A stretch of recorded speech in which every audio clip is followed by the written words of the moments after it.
is some testimony that I was listening to it and I'm going, wow, it really, and I know liberals are going, oh no, that's just some conspiracy theory. We all know that what liberals call conspiracy theory normally turn out to be quite true. Okay, there are a few things that liberals call conspiracy. There are very few, but there are a few.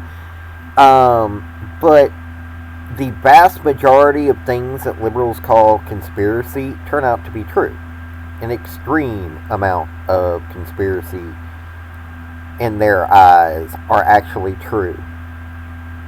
And so this testimony is scary. Yeah, it's almost 5 minutes, but it's talking about how liberals were going to use, through USAID, we're going to use U.S. tax dollars to set it up so that if the government didn't agree with your speech, aka the liberals, didn't agree with what you were talking about, they could make sure you couldn't use the bank. Seriously.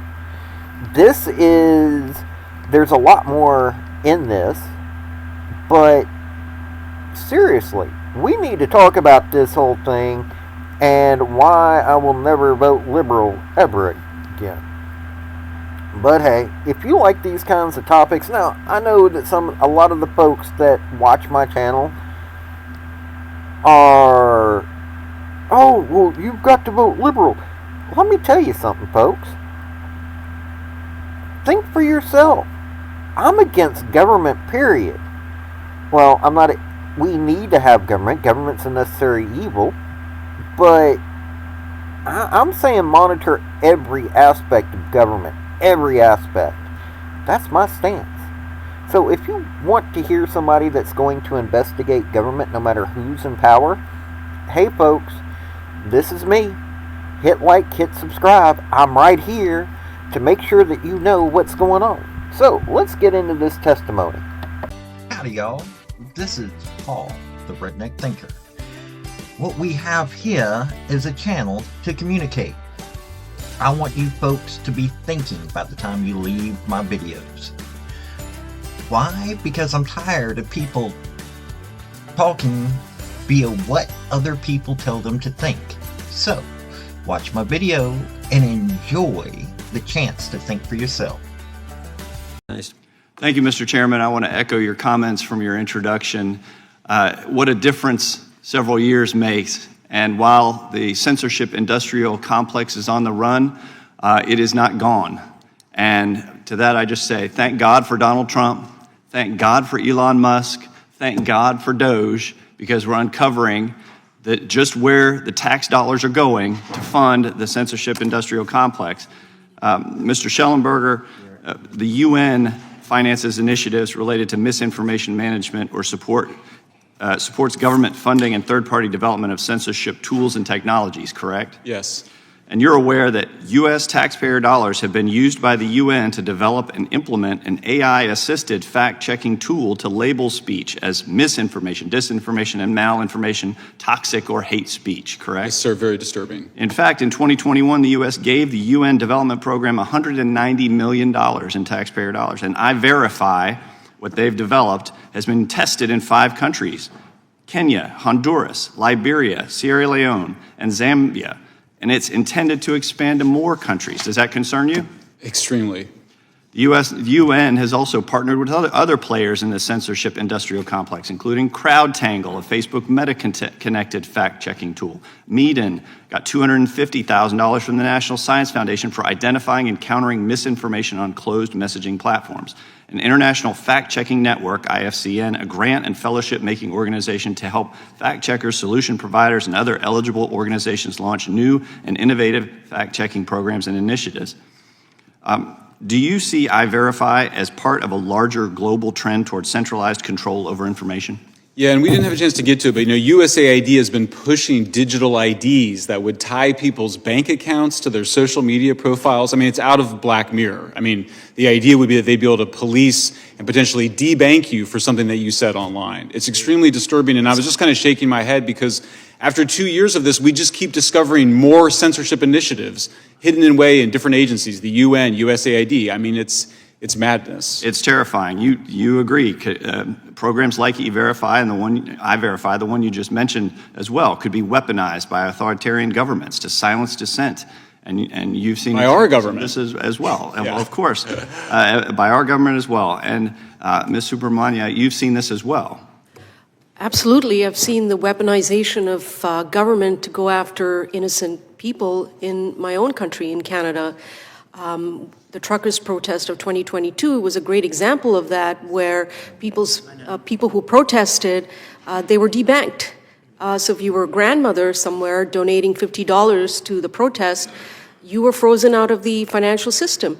And it has a chilling effect to the point that people are now afraid of having their voices heard.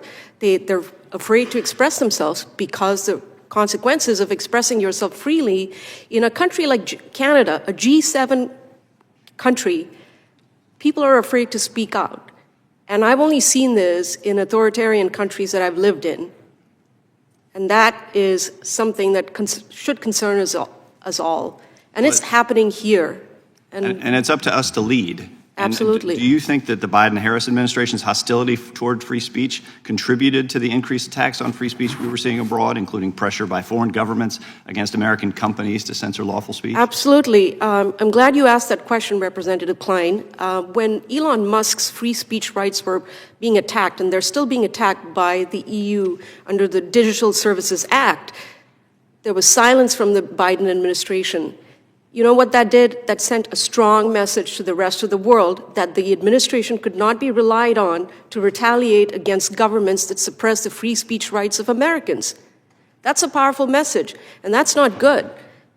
Absolutely. We have to continue to lead. I'm glad President Trump's leading. I'm glad Elon Musk is leading. I've got a bill in to end I-Verify. It's called the End UN Censorship Act. I hope we pass it in this committee and can pass it on the floor. With that, Mr. Chairman, I yield back. Gentleman yields back. We'll take a 5-minute break. We have refreshments back there if you need them. And then we'll try to get back at it as quick as we can. I don't see how anybody, conservative or liberal, would want to have this being done with their own tax dollars. Seriously, the government was trying to use your tax dollars to set it up so that they could control how you talked, what you could talk about, and if you didn't obey them, well, you weren't going to be able to use a bank. You weren't going to be able to do so many things. They've already debanked. They've debanked folks that are in the gun industry. They've debanked so many other people. There gets to be a point where this needs to end. And monitoring free speech? No. I think it's about time that we start making a smaller government. Large government doesn't do any help for anybody, liberal or conservative or middle of the road. If you think that large government is good for you, well, we need to get that brainwashing out. We need to get you critically thinking. Seriously. I don't care if you're liberal or conservative. I want you to think critically. I don't care if you're middle of the road. I want you to think critically. You don't have to agree with me politically, but you seriously need to take a look at what large government actually does. You take a look at what DOGE is cutting. Get rid of the politics. Just look at what your money's being spent on, and then remember that there are folks such as people in Hawaii, Puerto Rico, Western North Carolina, LA. All these people are not getting help, but look at how much money we're sending overseas. And don't just focus on individual programs, because individual programs are little. You've got everything adds up. We're sending trillions overseas for stupidity while our own people are suffering. If you don't think that help doesn't start at home, then you've got a problem. We've got to help ourselves before we go help other people. Not to mention, we have $3.7, $3.8 trillion in debt. That needs to end. And I might be off on that one. That might even be off. I think it's actually, pardon me here. While I say that, I'm a redneck. Rednecks do not know, we can't fathom, these kinds of debt numbers. So I'm probably way off. So let's see here. No, it's 37 trillion. 37. As of the recording of this, $37.5 trillion. So a redneck trying to figure out that kind of number. That's like how many stars are out in the sky. That should not be a number of how much we owe other nations. We need to put an end to that. And that's what that cutting does. But hey, this has been Paul, the Redneck Thinker. Y'all have a good day now. Bye.